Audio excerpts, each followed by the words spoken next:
What's going on, guys? This is Foresight Capital, and today I want to talk a little bit about Palantir's price action, what happened throughout the day, and something a little bit new.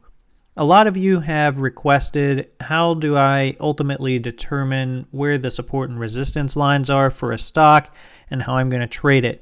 And a lot of the videos have had these support and resistance lines and trend lines pre-drawn, so I just kind of want to go through what I look for in a chart to determine how I'm going to trade that particular stock so that you can get a better understanding and start to kind of chart out your own stocks. I'm also going to share my TD Ameritrade version of the Palantir chart in the description below, so if you have TD Ameritrade, you'll actually be able to click on the link and pull up the exact chart that I have drawn out to kind of follow along. So for price action on the day, Palantir closed at 27.04 and then in aftermarket hours closed at 27.13. It was overall a relatively undescript day, though we did have a little bit of a sell-off in morning price action. I had actually mentioned in yesterday's video that I thought Palantir looked a little weak and that it could fall to the $25 per share price point. And here at 9 o'clock or 9:30 when the market opened, and even a little bit in pre-market hours, we did see a dip as low as about $25.10 per share, which tested the 200 period moving average, which is this red line, and then ultimately spiked back up both above the 200 period and the 9 period. And we ended up using this 27.70 line of resistance as some resistance for today's price action. We can see that 2 consecutive hours we tried to break above the price and did actually break the price, but the close of the candle ended up being at the 27.70 resistance. And then in the afternoon we had a little bit of consolidation. So yet again, these price levels are looking to hold true, and it looks like Palantir is probably going to trade range bound again for just the next couple of days, unless some sort of big price movement happens due to any sort of news event. So I'm actually going to extend this chart out for about 50 periods here, and we can see that we're yet again coming into another wedge created by this long-term trend that we've got of Palantir. And so we could see that the stock trades a little bit sideways until we're getting squeezed by this wedge again, and then have to make yet another decision of whether we continue the long-term trend or not. This would be a relatively long period of time for Palantir to trade in this tight of a range, just given how volatile of a stock it is. So we'll have to see how that plays out, because realistically this is going to be not completing the wedge until probably Tuesday or Wednesday afternoon of next week. So quite a long time to trade in a tight range, but we'll want to keep an eye out for that. So I wanted to talk a little bit today about how I ultimately identify these lines of support and resistance to kind of draw the lines based off of. And realistically, I do that by identifying patterns in the chart that are pretty basic. I'm not doing anything that somebody couldn't look at a chart and kind of figure out themselves. And realistically, what you're looking for support and resistance is price points that the stock has trended to but failed to break above or below for whatever reason.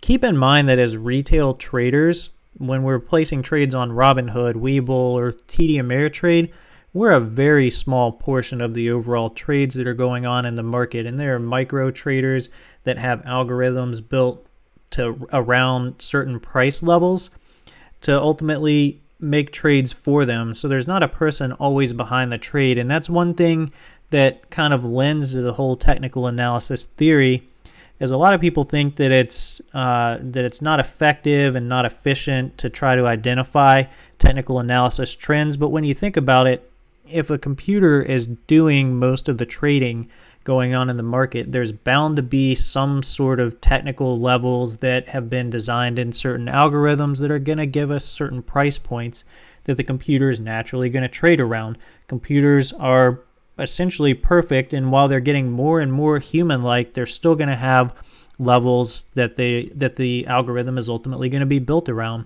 So you try to identify price points that either the stock has had trouble breaking, either above or below. For instance, we're going to take a look here at the green line of support first. So this is probably the weakest line of support that we currently have drawn out on this chart.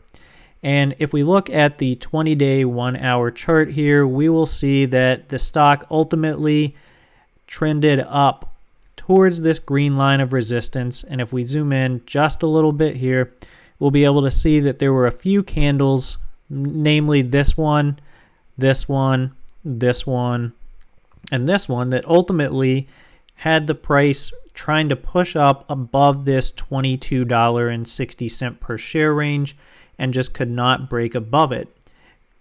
After this candle closed above the $22.60 per share range, the very next candle had a pretty substantial volume and price movement.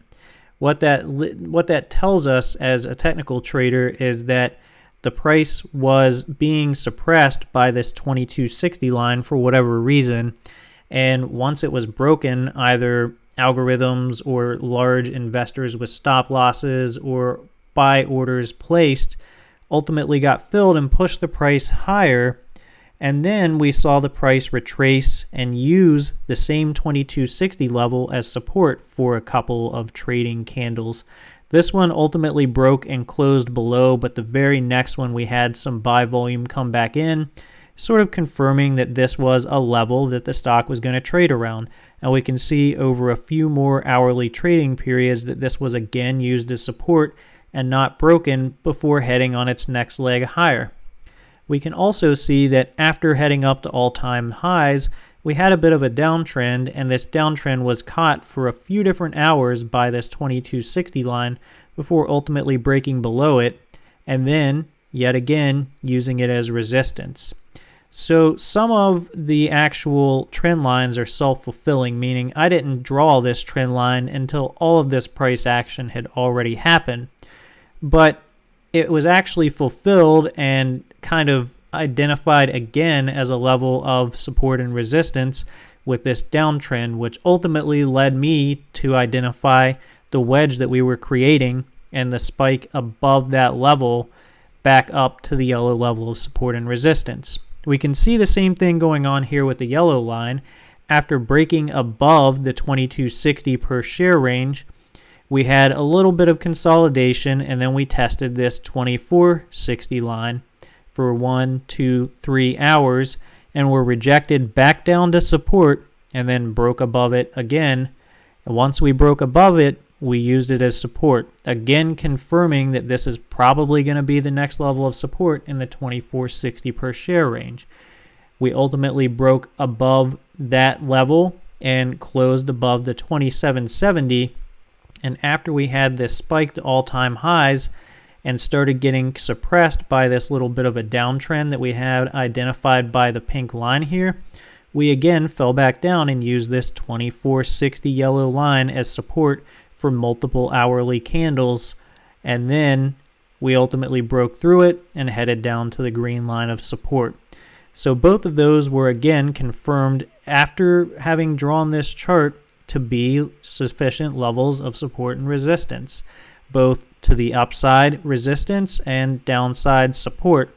And then we have the red line here. So the red line is probably the strongest line, although it's been broken relatively recently. And if we zoom in here, we can see that we ultimately tested this price realistically just once, broke above it, and then used this red line at $27.70 as support for a couple of hourly candles here.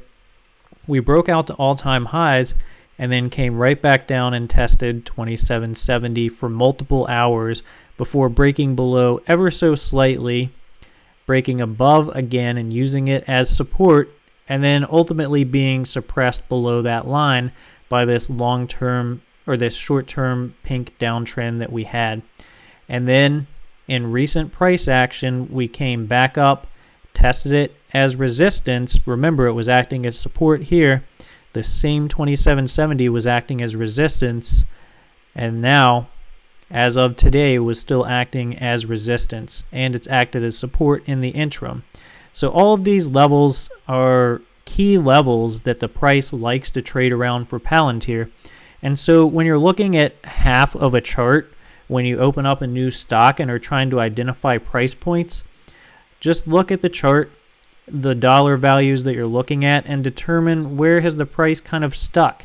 It's pretty easy to see that there were multiple trading hours where the price was bouncing all around this green line, and then all of a sudden broke above it and started a new uptrend, traded around the yellow line, broke above it, and then started trading near the red line. Now, this was instantly support before it was ever really resistance, but we can see that it's kind of fulfilled itself as both support and resistance in the future. And that's what you want, is to identify early on in a trend so that you can draw those lines and predict what's going to happen over here, because this is where you make your money. So you're going to have to start identifying trends in the first half of a chart, draw them, and then you're going to start your profit zone. You know, maybe it's 3/4 of the way through the chart. You'll start identifying the next setup a couple of days before it happens. And that's what we did with Palantir. We saw that this was support and resistance lines. So when we broke out the all-time highs, we knew that realistically we were going to fade back down to at least the red line. That's when I started buying personally. And then we knew that once we broke to that, we were probably going to trade down to the yellow line. That gives you a level to buy more or to take your profits if you're short. So you have to identify where the stock's going to go. You can't just buy at all-time highs or short at all-time highs and say, I'll cover at some point. You can't buy at the green level and say, I don't know, I'll just sell when I feel like it. There has to be a rhyme or reason if you want to be a consistently profitable trader, and that's why you want to identify these lines. And again, you've got to kind of figure out the first half of the chart, and the second half is where you make your money and play out the rest of the trades. And then the green line or the white line here is, of course, all-time highs. I do need to kind of zoom out on the chart and set it up so that I can show how I identified this long-term trend, because that's also been very key to the price action of Palantir over the past couple of days. But I just kind of wanted to show quickly how I came up with these particular lines with this chart and how you can start looking on any stock. It doesn't have to be Palantir, for patterns and levels of support and resistance so that you can draw those out and figure out where the trend is likely going to take the stock. So I hope that this video brought you some value, and if it did, don't forget to subscribe and give the video a thumbs up. Also, check the description below. If you use TD Ameritrade, you will be able to download the chart and kind of take a look at what I'm talking about here. Thanks for stopping by, and catch you in the next one.